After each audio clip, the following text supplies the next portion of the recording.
এরপর বেরিয়ে এসে তিনি স্ট্যাটাস দিলেন যে keep an eye on the north gone too quiet too fast, মানে উনারা তো আবার নর্থ মানে উত্তরপাড়া বলেন। আসিফ মাহমুদ সজীব ভুইয়াও এর আগে বলেছেন যে উত্তরপাড়া ভারতের প্রেসক্রিপশনে চলছে। তো উত্তরপাড়া মানে হচ্ছে সেনাবাহিনী সেনানিবাস ক্যান্টনমেন্ট, যে উত্তরপাড়া একদম চুপ মেরে গেছে খুব তাড়াতাড়ি, আপনারা নজর রাখুন। কারণ হাসনাত আব্দুল্লাহ, সার্জিস আলম, পুত্রবৎ এইসব ছেলেপেলের সাথে ওয়াকারুজ্জামান আর কোনো যোগাযোগ রাখছেন না। দেশটা কারো বাপের না 2024-এর জুলাই আগস্টে এই স্লোগানে চরম আন্দোলন গড়ে তোলা হাসনাত আব্দুল্লাহ, সার্জিস আলমদের বাপের দেশ কিভাবে বাংলাদেশ হয়ে উঠল 2024-এর 5ই আগস্টের পর, তার একটা সরাসরি পরিষ্কার উত্তর মিলেছিল 2025-এর মার্চে, যখন সেনাপ্রধান ওয়াকারুজ্জামানের তরফে সেনাবাহিনী থেকে বিবৃতি দিয়ে জানানো হয়েছিল যে সার্জিস আলম, হাসনাত আব্দুল্লাহদেরকে সেনাপ্রধান একেবারে পুত্র সম হিসেবে দেখেন এবং সেজন্যই মাঝে মাঝেই তাদের সঙ্গে বৈঠক করেন। এবং সেনাপ্রধান ওয়াকারুজ্জামান যে কোনো পরিস্থিতিতে এই পুত্র সমদের জন্য, মানে তাদের বাপের দেশে তাদেরকে বাপের সার্ভিস দেওয়ার জন্য প্রস্তুত, তার প্রমাণ মিলেছিল সম্প্রতি যখন তারা জুলাই পদযাত্রার জন্য গোপালগঞ্জ মার্চ টু গোপালগঞ্জ দখল করে নিতে তারা গোপালগঞ্জে গিয়ে উপস্থিত হয় এবং সেই গোপালগঞ্জ সফরে প্রতিরোধের সম্মুখীন হওয়ার পর ওয়াকারুজ্জামান তাদেরকে সাজোয়া যান পাঠিয়ে শুধু উদ্ধার করে নিয়ে আসেন তাই নয়, পুত্রদের সম্মান, প্রাণ, ইজ্জত রক্ষায় এবং পুত্রদের রাগের বহিঃপ্রকাশ ঘটাতে গোপালগঞ্জে একাধিক ব্যক্তিকে সেনাবাহিনী গুলি করে মেরেও আসে এবং তারপর তো বিরাট অভিযান চালাই। কিন্তু এখন সম্ভবত ওয়াকারুজ্জামান এই ছেলেদের বাপ থাকতে আর রাজি হচ্ছেন না। হাসনাত আব্দুল্লাহদের ওপর থেকে যে সকলের আশীর্বাদের হাত উঠে যাচ্ছে সেটা তো গত কিছুদিন ধরে পরিষ্কার তাদের গলা নেমে আসায় আর তাদের একটা বিরাট বিচলিত বিপদগ্রস্ত অবস্থা দেখেও। যেমন ধরেন বিদেশে গেলে ডিম খেতে হবে সেটা পরিষ্কার, দেশে থাকলে নুরুল হক নুরুর মতো রাস্তায় বেরিয়ে গলা বেশি ফোলালে বেদম মার খেতে হবে সেটাও পরিষ্কার।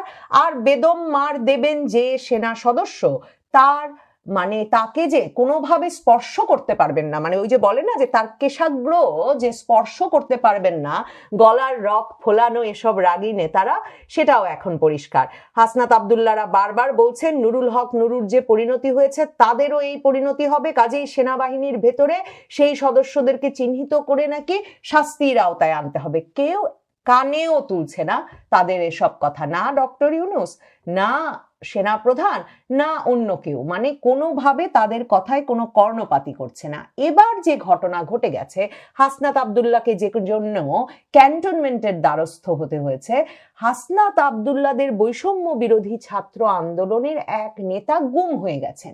হাসনাত আব্দুল্লাহ দুদিন ধরে ফেসবুকে স্ট্যাটাস দিয়ে সেই গুম হয়ে যাওয়া ব্যক্তি নিয়ে কাঁদছেন, বলছেন 2024-এর 5ই আগস্টের পর তাদের দলের লোকের ক্ষেত্রে, মানে বৈষম্য বিরোধী ছাত্র আন্দোলনের সমন্বয়ক আর তাদের নেতৃবৃন্দেরই তো বাপের দেশ, তাদের জন্যে গুম হয়ে যাওয়ার ঘটনা সম্ভবত এটাই প্রথম। এবং হাসনাত আব্দুল্লাহ এই প্রশ্নও তুলছেন যে কেন সংবাদ মাধ্যমগুলো এমন সংকটময় পরিস্থিতিতে একেবারে নীরব ভূমিকা পালন করছে, মানে এরাই হচ্ছেন তারা যারা আওয়ামী লীগের মিছিলের খবর পর্যন্ত কেন এখন মূলধারার মিডিয়া কিছু কিছু ছাপতে শুরু করেছে সেটা নিয়েও ভয় দেখাচ্ছেন। হাসনাত আব্দুল্লাহর ফেসবুকেও এখনো আছে, কিন্তু তাদের একটা ছেলে গুম হয়ে গেছে, এই খবরে কেন নীরবতা বুঝতে পারছেন না।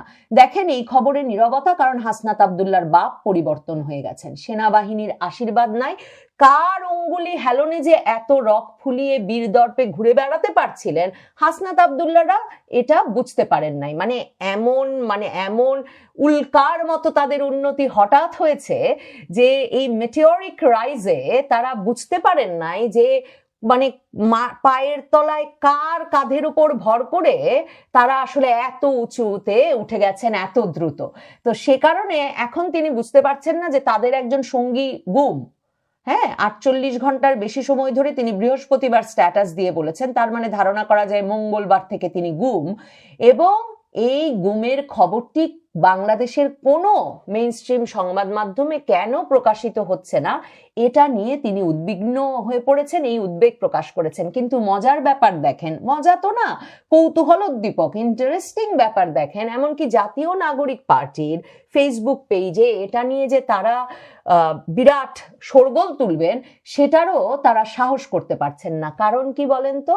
কারণ হচ্ছে হাসনাত আব্দুল্লাহ জানেন, বৈষম্য বিরোধী ছাত্র আন্দোলন জানে, নাহিদ, সার্জিস, ওই ডিম খাওয়া আক্তার সবাই জানেন কোথায়, কিভাবে, কেন বাংলাদেশে কেউ গুম হয়ে যেতে পারেন।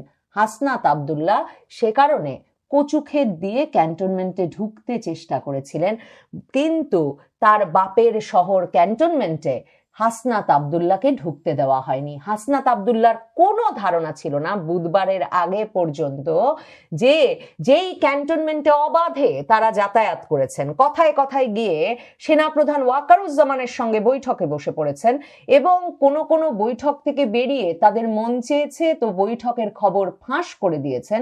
মার্চের খবরটা তো মনে আছে যে মার্চে হঠাৎ করে ওয়াকার না হাসনাত স্লোগান উঠলো কখন, যখন হাসনাত তার ফেসবুক পোস্ট দিলেন যে সেনাপ্রধান ওয়াকারুজ্জামান নাকি তিনি সহ 3 জনকে, এখনো কিন্তু আমরা জানি না কোন সে 3য় জন, সার্জিস বলেছেন তিনি ছিলেন, তো হাসনাত স্ট্যাটাস দিলেন যে তিনি সহ 3 জন নেতাকে ওয়াকারুজ্জামান ডেকে বলেছেন যে শিরিন শারমিন চৌধুরী, সাবের হোসেন চৌধুরী, শেখ ফজলেনুর তাপস, এদের নেতৃত্বে তিনি নাকি একটা রিফাইন্ড আওয়ামী লীগ গড়ে তুলতে চান এবং হাসনাতদেরকে রাজি হতে হবে সেই রিফাইন্ড আওয়ামী লীগকে নির্বাচন করতে দিতে।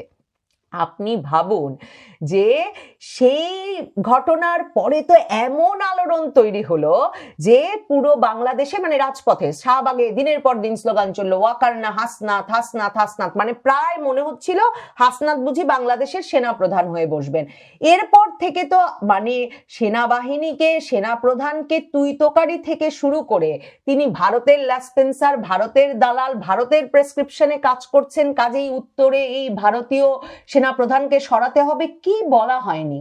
কিন্তু হাসনাত আব্দুল্লাহরা টের পান নাই যে এই ওয়াকারুজ্জামানের আশীর্বাদের হাতও তাদের মাথা থেকে সরে যেতে পারে। আর এমন এক সময়ে যখন তাদের এক সঙ্গী গুম হয়ে গেছেন, এবং হাসনাত আব্দুল্লাহ তার স্ট্যাটাসে, ফেসবুক স্ট্যাটাসে পরিষ্কার লিখছেন যে গত 48 ঘন্টারও বেশি সময় ধরে, বৃহস্পতিবার লিখছেন, উত্তরা বৈষম্য বিরোধী ছাত্র আন্দোলনের সাবেক যুগ্ম আহ্বায়ক কে এম মামুনুর রশিদ রাজধানীর উত্তরা এলাকা থেকে নিখোঁজ রয়েছেন।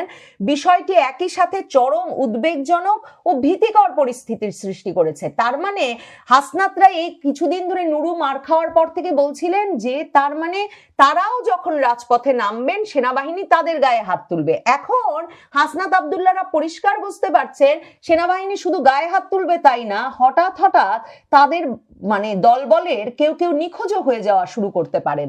এবং হাসনাত আব্দুল্লাহ লিখছেন 5ই আগস্ট পরবর্তী সময়ের প্রেক্ষাপটে এ ধরনের ঘটনা সম্ভবত এই প্রথম।